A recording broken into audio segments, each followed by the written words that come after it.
Hi, everyone. Sarah Brown Wessling here from the Council of Chief State School Officers National Teacher of the Year program. And I am so excited to announce the third season of Voices from the Classroom, the State Teacher of the Year podcast.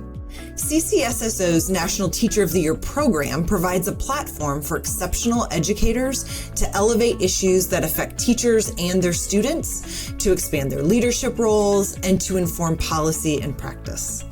In this season of the podcast, 2022 State Teachers of the Year will teach us about the lessons their students keep talking about.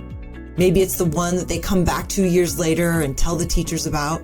Or maybe it's the one their most recent students have asked for over and over again. This season, we are honored to have two past State Teachers of the Year conducting the interviews themselves. You'll hear Stacy McAdoo, 2019 Arkansas State Teacher of the Year, John Arthur, 2021 State Teacher of the Year, and me in conversation with our teachers throughout this season. I invite you to listen to these incredible stories. Welcome to the Voices from the Classroom podcast. I am Stacy McAdoo, your forever 2019 Arkansas Teacher of the Year. And today I am here with the 2022 Michigan State Teacher of the Year. Hey, hello. Leah. Hi, my name is Leah Porter. I'm so excited to be here. So can you tell us a little bit about yourself? What you teach? Yes.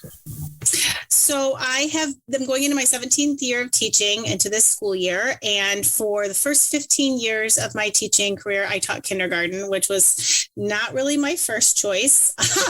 But I really grew to love it for many years. And then when I was the year I was named a Michigan State Teacher of the Year, right before that, I decided to move to third grade. So these last year and now this year, I have transitioned to third grade, which has been absolutely incredible. Such a fun change. Very different from kindergarten. Very different from kindergarten. Well, I'm high school and college, so I bow down to everyone who's able to educate our fun children. That's what I call them. Being a kindergarten teacher is such a magical experience to be a child's first teacher. And I loved that so much, but I was hungry and eager to spread my wings a little bit more into content and really experience an older grade. And so when the opportunity came to move to third grade, I was like, I'm ready. It was a big change. It's been a big change, but it's been a wonderful one and a wonderful new experience. Yeah. Okay. So being an elementary teacher, do you have students that come back to you after they leave and they remember specific lessons or things that you have done in the classroom? Yes. I've been teaching long enough now that I have had my fourth set of kindergartners graduate from high school this past year.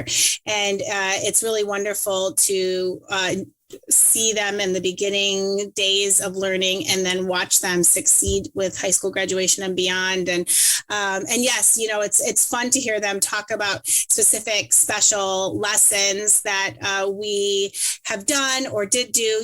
At 5 years old, they don't remember a lot of details, but they usually remember the big, more special kind of project things that we would do.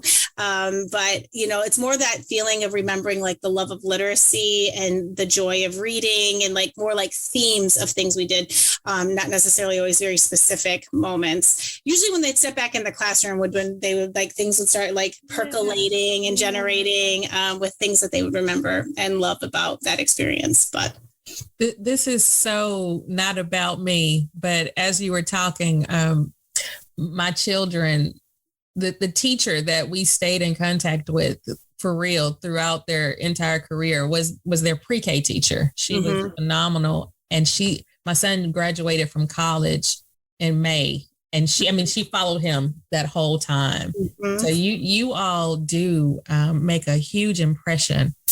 It was really beautiful because I got actually invited to my first college graduation from a student from my first class in this past May. And I went to it at Michigan State University, and I went to their high school graduation 4 years before, and that was amazing. But then getting that invitation personally to go sit with her family and watch her graduate from college was Yeah. really beautiful. And, it's such like an honor to be a part of a child's life in that way for so long. And it's definitely not lost on me, the impact of that in those relationships. So can you share a specific lesson that you return to, or one that is very impactful for you? Yeah. So I was thinking a little bit about this, since the longevity of my career has been in kindergarten and now transitioning to third grade. But I have, at the beginning of the year for the last many years, both in kindergarten and then I created a different version of this for third grade, is I like to start doing really intentional read alouds around empathy at the beginning of the year. And in my kindergarten class, in the last few years, I've been using as an introductory text a book called Words in Your Heart, which really kind of helps students understand words of love and kindness, and then heart-piercing words and how those can impact us, and really starting to have those conversations both as, in a whole group setting and how we kind of navigate our emotions in moments in the classroom. But it was really fun to think about how I wanted to adapt that for my third graders last year. And so I used a book called The Perfectly Perfect Wish by Lisa Manchev. And it's a book about a little girl that finds this golden coin, and the illustrations are absolutely gorgeous, in the grass. And it's like one wish, one perfectly perfect wish. And the book goes through the process of her thinking about things she wants and things she loves. And then she starts asking people in her life what they would do if they had one wish. And it really gives some perspective of people's circumstances and things that we can earn versus things that some of us don't have that others do. And it's a really beautiful story. And it's a really great way to start having conversations with students about what makes us different and unique, and how we carry challenges that are often invisible, that we do not see. And within those conversations, I build, it's called I Wish You Knew box. And it's a form that I can have my students fill out that is something they want me to know. Maybe it's something they just want me to know. Maybe it's something that they want to share as a class discussion, or have a thing that comes up. And it's just a box. What did you say the name is again? Oh, of the book, or of the box? What did you say? So I call it the I Wish You Knew box. You knew. Yes. So it wasn't, from the conversations of the character in the book is when she starts to discover and peel back these layers of people that she thought she knew, and the ways in which they would use that wish, which wasn't like necessarily superficial things, but, deep, meaningful things that would really impact their life. And so with that, it was the conversation of, we don't always want to share our personal things with the class. And so it would kind of be a communication box with us. But what I was finding after I introduced it was that students were really using it as a space to share both things personally themselves to me that they just wanted me to know, or wanted me to have a private conversation with them about, or things they wanted to bring forth to have as part of our class meetings. And it really, over the course of last year, kind of evolved in this space where kids could really talk about things that they were struggling with in the classroom, or dynamics that were occurring, or joys that were happening in our learning.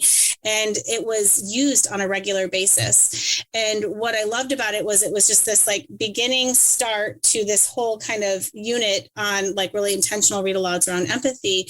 And I really had no idea how that was going to occur, because in kindergarten, that's not really something that's possible to kind of generate, but it really brought forth some really deep connections that I was able to make with students. And they had that trusting space where they could bring their feelings, but also I was just blown away over the course of time as they were being reflective of what was going on in the classroom, and maybe situations and things like that, that they were able to then vocalize those as things that they thought that the community of learners would benefit from. And having those rich conversations really transformed a lot of perspectives of how we engage with each other, and how we come in with things that are invisible and unknown. And it was just really an unexpected surprise, really, in how much that was became such a valuable part of our community landscape on a daily basis. And what was fun is that we used that, and then there were other read alouds after that kind of built in like authentic dialogue conversations with their classmates. We used the book We're All Wonders and the kids wrote about their own partners. And so I kind of spread them out a little bit more over the year than what I had intended, just because that initial read aloud had so much power to them in how they could start like kind of processing and navigating some of those feelings. I have so many thoughts. I want to ask, how did that lesson impact your relationship maybe with the parents? And because you talked about how it sort of changed dynamics within the classroom. So, yes, I'll stop and just let you answer that question. Yeah. So what's interesting, and this will be, I like, ask me this again in 2 years, because these were kids I had in kindergarten. This cohort was, because I moved from K and then I moved to third grade. And so the students that I had in kindergarten were in that third grade, and I'll have that now for the next 2 years. So I had a lot of established relationships with parents to begin with. And so it was definitely something they knew that was occurring. I didn't incorporate them as much as I might have if I didn't know them well, but they knew me well as an educator.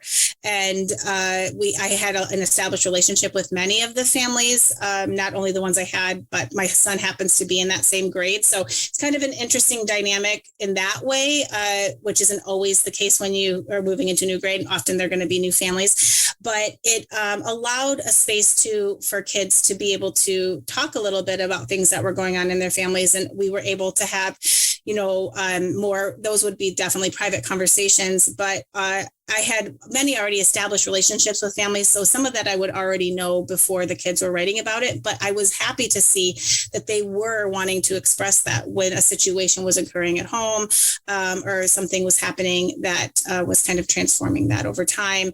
And so they had that safe space to know that they could kind of process those feelings as well.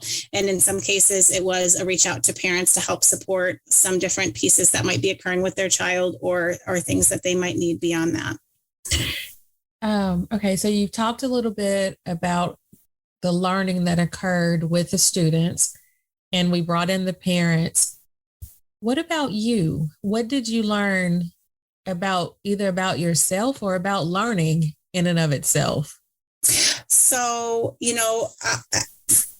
coming from, again, the primary background for so many years, like my first foremost goal is to establish authentic relationships with kids. And especially in that first year, those first few years of school, it's so critical for kids to feel safe and welcomed and know that they have a space where they can be seen and known by the person that's around them. And kids are so, and I would say all kids, right?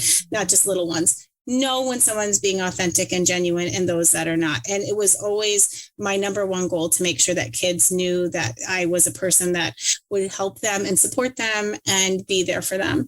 And so in terms of that piece, it was just such a lovely opportunity to deeply know students and to be able to connect with them in ways that I don't know otherwise would have occurred, because it just gave this space where we were having really honest conversations about the things that were happening. And I'm not really a person that I'm kind of an open book with life. And so I, obviously in developmentally appropriate ways would talk about things that were challenging and hard for me as well. And kind of owned those things when I was having a hard day or when things were overwhelming. But when you are a model for empathy and understanding for your students, they will become that same, they emulate those same things, right? And so for kids that don't have necessarily environments at home that allow for time to process feelings, that give them the opportunity to be able to feel their emotions and express them, this was a wonderful opportunity for them to build that over time, which was just a wonderful, unexpected surprise as well. You think, oh, this is a great way to connect this book and start this conversation. And then it kind of just evolves into this whole other thing that is so unexpected. I love it. And one of the things that I absolutely love about having conversations with teachers is you guys give me so many great ideas that I'm able to take back and tweak, modify, but I don't even have to tweak this one. I mean, this is perfect. Perfect.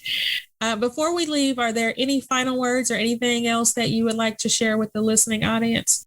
When I was thinking about a lesson that, we go back to all the time, I was thinking about these dynamic, big lessons and experiences I would give kindergartners for years. But what I have found over time, it's not necessarily the activity, but it's how you made them feel. Mm-hmm. And especially at those younger grades. And so I would just say for those that are looking for like memorable lessons, that it doesn't have to be elaborate. It just needs to be authentic, and it needs to come from a place of love and care. It needs to come from your heart, and kids will glean onto that and connect with you in just the most beautiful ways.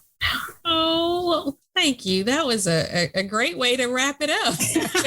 I think we just dropped the mic and just go on. Thank you so very much for being here today. And thank you for sharing a piece of your classroom, a piece of your heart, a piece of your teaching, a piece of you with us. I hope that you have an absolutely wonderful rest of your day and an even better tomorrow. Thank you so much. No, it was lovely. Thank you for letting me share just a little peek of what it means to me to build relationships with kids. Thank you for listening to the latest series of Voices from the Classroom, the State Teacher of the Year podcast. Let's keep the conversation going. Please share these lessons on social media with the hashtag NTOY22. That's hashtag NTOY22. You can also catch up on the last 2 seasons on our website at ntoy.ccsso.org. While you're there, you can also learn more about and find ways to support all of our efforts to elevate teacher voice through the National Teacher of the Year program. Until next time.